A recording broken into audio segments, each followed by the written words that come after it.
Hello guys, இன்னைக்கு நம்ம சேனலில் என்ன ரெசிபி பார்க்க போகிறோன்னா மதுரை ஸ்பெஷல் முள்ளு முருங்கை வடை ரெசிபி தான் பார்க்க போகிறோம். அதுக்கு முன்னாடி சேனல் இன்னும் சப்ஸ்கிரைப் பண்ணலைன்னா சப்ஸ்கிரைப் பண்ணிக்கோங்க.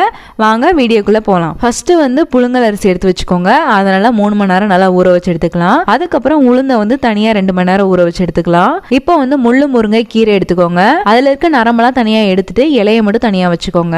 இப்போ வந்து ஊற வச்ச அரிசியை வந்து ஒரு மிக்சி ஜாரில் போட்டுக்கோங்க. போட்டுட்டு உளுந்தும் சேர்த்து நல்லா கொரகொரப்பாக அரைச்சிடலாம். அதுக்கப்புறம் நம்ம பிரிச்சு வச்சிருக்க முள்ளு முருங்கை இலையை ஆட் பண்ணிக்கலாம். அதுக்கப்புறம் அதிலே சீரகம், மிளகு, தேவையான அளவுக்கு உப்பு, கொஞ்சமா தண்ணி ஆட் பண்ணி நல்லா அரைச்சு எடுத்துக்கலாம். அதுக்கப்புறம் அரிசி மாவு அதை ஆட் பண்ணிட்டு நல்லா சப்பாத்தி மாவு மாதிரி பிசைஞ்சு எடுத்துக்கோங்க. அதுக்கப்புறம் ஒரு இலை இல்லைன்னா ஷீட்ல வந்து ஆயில் அப்ளை பண்ணிட்டு இந்த மாதிரி தட்டை மாதிரி தட்டிக்கோங்க. அதுக்கப்புறம் ஒரு பேன்ல ஆயில் நல்லா ஹீட் பண்ணிட்டு பூரி மாதிரி நல்லா வந்து பொரிச்சு எடுத்துருங்க. அவ்வளவுதான், ரொம்பவே ஈஸியான சிம்பிளான மதுரை முள்ளு முருங்கை கீரை வடை ரெடி ஆயிருச்சு.